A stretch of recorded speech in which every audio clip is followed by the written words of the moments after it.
Sementara itu dibayangi oleh isu tapering, Bank Sentral Amerika Serikat, indeks harga saham gabungan IHSG kemarin ditutup tumbang ke bawah level 6.000. Mengutip data Bloomberg, IHSG kemarin terkoreksi 2,06%, ditutup di 5.992 setelah lebih dari 1 bulan bergerak di atas 6.000.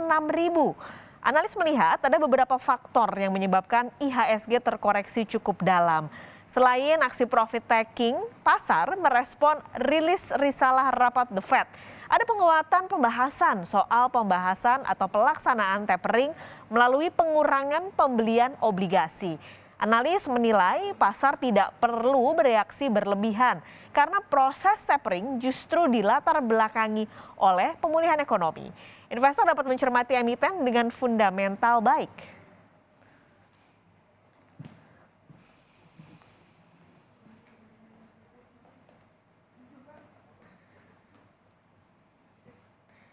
Lalu apa sebenarnya yang terjadi dengan bursa saham kita dan sejauh mana indeks harga saham gabungan akan turun? Kompas Bisnis pagi ini sudah bersama Praska Putrantio, analis senior Infovesta Utama. Mas Praska, selamat pagi. Oh, selamat pagi. Oke, kemarin tumbangnya lebih dari 2%. Pagi ini dibukanya masih merah, turun 0,7%. Apakah karena taper atau tapering aja atau ada hal lain, Mas Praska? Ya, untuk pergerakan bursa kita hari kemarin sama hari ini saya melihat memang masih terbawa oleh sentimen kekhawatiran isu tapering tersebut ya, yang diperkirakan berupa pengurangan pembelian obligasi di pasar sekunder di Amerika Serikat, yang mana saat ini masih dilakukan senilai 120 miliar dolar per bulan ya oleh The Fed seperti itu. Dan memang mengenai isu tapering ini memicu sekali pada penguatan dolar Amerika Serikat yang berdampak pada pelemahan juga rupiah ya, serta di harga komoditas yang kurang lebih sebulan terakhir sempat mengalami rally yang cukup signifikan. Dan pasar juga tampaknya di sini masih cenderung kepada wait and see ya, bagaimana juga dari perkembangan kasus COVID-19 yang cenderung menjadi gelombang ketiga ya secara global ini mempengaruhi prospek ekonomi secara keseluruhan yang saat ini masih berjuang untuk bisa kembali pulih. Oke, kalau dari sentimen-sentimennya memang sepertinya tidak ada energi yang cukup baik untuk bisa mengangkat pergerakan indeks harga saham gabungan. Tapi sebenarnya ini terjadi ketika IHSG kemarin kenaikannya cukup tinggi, bahkan bisa sampai menyentuh 6.200 di beberapa hari yang lalu.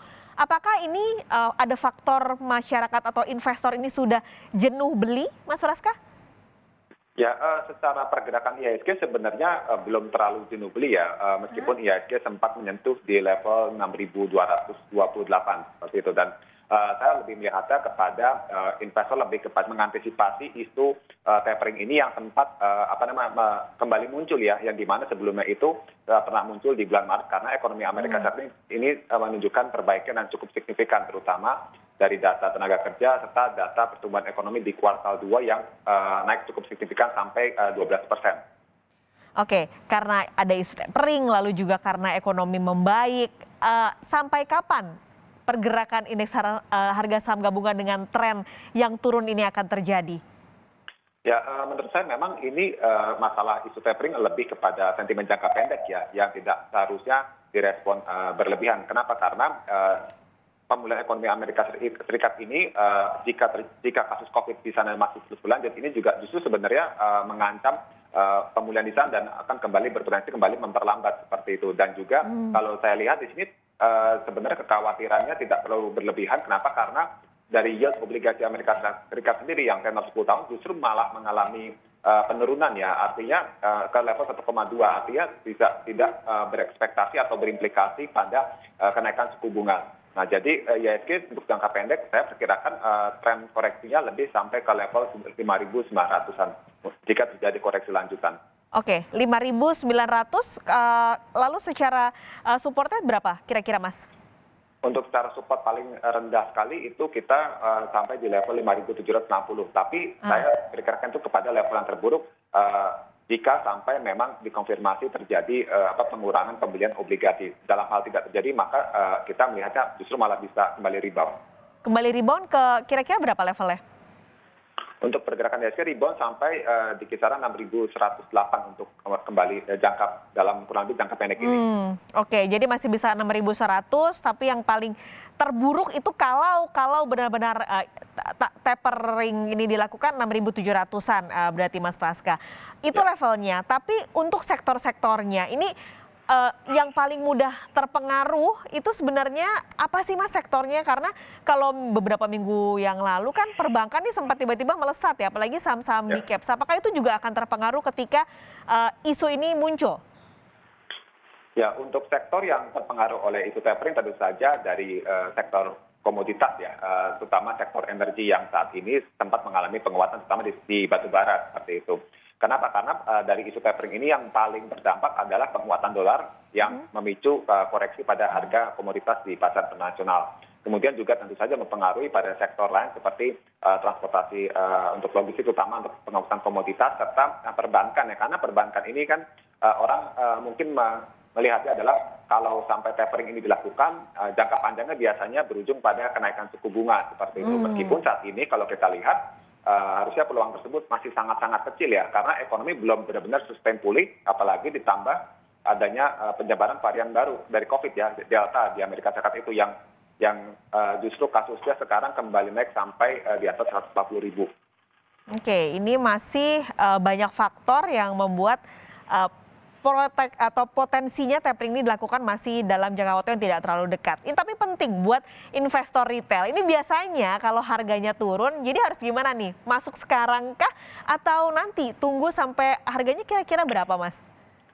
Ya, kalau saya melihatnya kita bisa sarankan ya, kita bisa melakukan averaging down atau buy on weakness ya. Jadi pada saat market cenderung agak panik nih karena isu tapering, kita bisa fokus pada saham-saham yang dari sektornya itu menjadi andalan pemulihan ekonomi dalam negeri, ya, seperti contohnya perbankan, ya kan, infrastruktur telekomunikasi, barang konsumsi, media, kesehatan dan juga teknologi ya. Nah, di mana saya melihat itu kan menjadi sektor andalan untuk kita bisa bertahan ekonomi di tengah pandemi yang masih dikatakan menggantung ya, meskipun secara kasus di dalam negeri sudah mulai cenderung membaik seperti itu. Ada sektor kesehatan di sana ya Mas, meskipun sebenarnya ada sentimen dari kemarin pemerintah menurunkan harga PCR itu tidak akan terlalu berpengaruh? Ya, tidak, karena kita melihat itu kan lebih kepada untuk pengetesan ya, tapi mungkin lebih kepada yang jasa kesehatan seperti rumah sakit, ya kan, kemudian peralatan kesehatan seperti itu. Oke. Terakhir Mas, ini kita bicara di luar indeks harga saham gabungan yang masih tentunya berhubungan dengan tapering ini. Bagaimana dengan nilai tukar rupiah kita? Untuk nilai tukar rupiah dengan isu tapering ini saya melihat ada dampak ya, tentu saja di mana 2 hari terakhir ini terjadi pelemahan dan memang secara level psikologis tampaknya rupiah ini kalau melemah sampai terjaga di level 14.500-an ya, di mana itu menjadi level psikologis dari rupiah itu sendiri. Dan samping itu juga kalau saya lihat dengan devisa yang cukup kuat ya, yang naik kembali naik di atas 137 miliar ini seharusnya bisa menopang penguatan rupiah untuk tidak sampai melemah ke level lebih dari 14.500. Oke, pada intinya jadi untuk investor retail jangan terlalu panik karena ini tentunya sifatnya masih sementara sampai benar-benar ada kebijakan yang diputuskan di Amerika Serikat. Terima kasih banyak Mas Praska sudah bergabung pagi ini di Kompas Bisnis. Praska Putanto, analis senior Infovesta Utama. Sehat selalu Mas Praska. Terima kasih, selamat pagi.